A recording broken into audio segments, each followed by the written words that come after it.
Why show Jinbe? Why show Jinbe? Yo, Fidzy here, aka Hegassen. Thank you for clicking on my One Piece episode 935 review. Hopefully you'll stay around because we have a brand new One Piece opening to talk about in this episode. Opening 23, Dreaming On.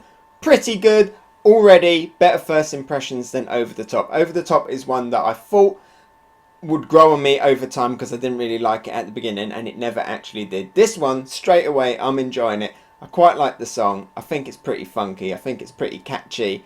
But it's not perfect. While there are some good shots and stuff in it, particularly the one with Kid, Luffy and Law, there are loads of spoilers. Once again, loads of spoilers. Even though in this opening they actually tried to hide who Denjiro was. I mean, you can still kind of tell, but at least they actually tried. Unlike the last one, Over the Top just spoiled who Denjiro was, even for manga readers. This time they spoiled it with other stuff. Loads and loads of other stuff. Loads of stuff that's coming up. It just showed you. And I will talk about that more at the end. Because if you are anime only and you don't want to hear too much of the context behind a lot of the stuff that was in this opening, I will talk about it at the end. So if you are worried about spoilers, the spoilers will be at the end. Even though this episode did have a new opening, it isn't the main talking point of this episode. The main talking point of this episode is the fact that Kumurasaki is Hiyori. Finally, I don't have to worry about accidentally calling Kumurasaki Hiyori. But that isn't the biggest thing, because the biggest thing is that we can now all start talking about One Piece's brand new ship, Hiyori and Zoro. It's a little bit more on the side of Hiyori than it is on Zoro. Zoro still loves these boos, but you can definitely tell that Hiyori is crushing quite hard on Zoro. She's blushing quite a lot. And let's be honest, they're quite a cute little couple here. I really liked all of the scenes in the house. It's a shame it's only really at the end of this episode, even though this episode's title is all about that. It's called Zoro Stunned. The shocking identity of the mysterious woman happens in the last half of this episode. Literally right at the end of this episode. But I like all this stuff. Toko's there as well. So you got Toko there, being Toko, being fun. You got Hiyori blushing, staring at Zoro's biceps. She's literally staring at them in one scene. She's like looking at a fire and then she looks at his biceps. Zoro, he's a little bit on edge, but he calms down a little bit and he relaxes a little bit and we get some fun stuff, especially when he hears about Usopp's toad oil. Because Otoko has stolen Usopp's toad oil, and when Zoro hears that, he's like, okay, I'm with some good people. They've interacted with my friends, and it confirms here that Toko is a thief, a little Nami in training. I really like all that stuff. They're already like a little family, a little dysfunctional family. I'm looking forward to seeing them more in future episodes together. But the main bulk of this episode, even though it was all about the Zoro x Hiyori ship, the main bulk of this episode was with Luffy in Udon prison with Old Man Hyo, and they were fighting some more gifters. They were fighting Mandela Man, and Alpaca Man is back. We do get to see Luffy's fight with them a lot more here in the anime than we did in the manga, and I think it was better for it. It was just on that line, like that perfect balance of not being too much filler and being just enough, expanding on the stuff that we didn't see in the manga just enough. You know, it was getting there a little bit with their weird like combination attacks and everything, but I was still enjoying it. I was still having fun, and I do like these two gifters. They're probably my favourite design gifters that we got so far.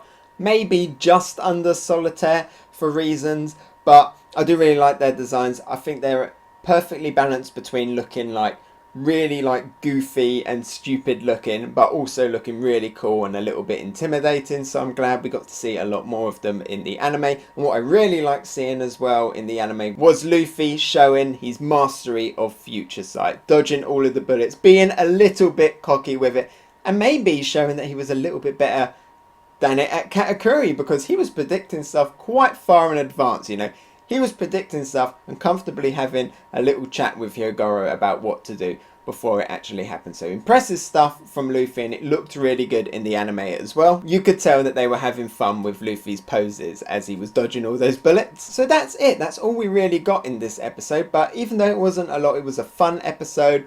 There is a lot more kind of stuff that I can talk about, but I've already talked about this when I was doing my manga review. So if you want to check that out, that will be linked at the end of this video. It was manga chapter 938. Overall, this anime episode, I will give it a purple tier. Now let's talk once again about the opening and get into some of the spoiler stuff. So the opening, you know, I get it. in the anime, you want to build up some hype. You want to get people speculating, but they just showed loads of scenes that are upcoming over the next like few months until the next opening. They just showed everything, stuff that when you saw it in the manga were genuine surprises because you didn't know what was going to be on the next page unless you've been on Twitter and saw all of the leaks.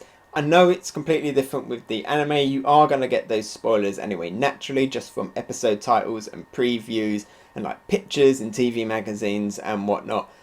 But still, why have you got to show so much? Why have you got to show Oden's final design? You know, you're showing Denjiro and Karamatsu in silhouette, but then you just show Oden in full colour image of Oden.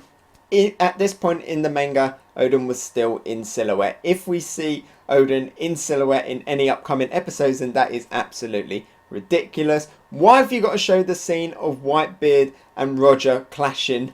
Why that scene? Let people see that in the actual episode. It was okay showing maybe young Shanks and young Buggy just to get people hyped for the fact that they're going to turn up. But you don't have to show the main, like the big epic scene from that flashback when we get there. Why do you have to show Kobe and X-Drake on the same screen? Sure, it lets the anime only people speculate. Oh, what could this mean? But you're already giving away that there is a connection now between the two. So people already have a hunch now that maybe X-Drake is working with Kobe or working with the Marines. Why have them two on the same scene together? Have them in separate shots? Why show Jinbe? Why show Jinbe? That just tells you that he's going to turn up later on.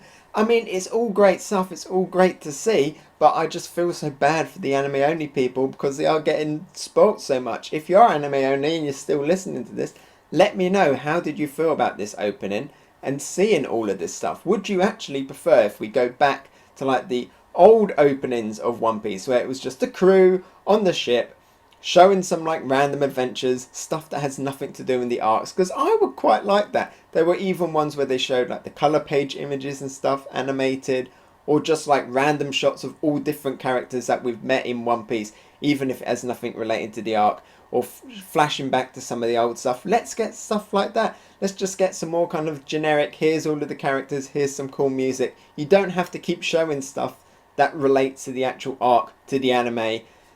It's just a little bit annoying and it ruins that surprise. It's great advertisement as to why you should read the manga, and I know the manga can be very intimidating, but you do get that genuine surprise because you don't know what's on the next page. You don't know what's coming up. When you turn the page and you see Roger and you see Whitebeard clashing, you are absolutely stunned. And this is why I will always prioritize the manga over the anime, because the manga to me, I just prefer that wow factor, that not knowing what is going to come next week, because you generally do not know. Yeah, I'm sure without context it's harder to work out that X-Drake and Kobe are working together, but is it?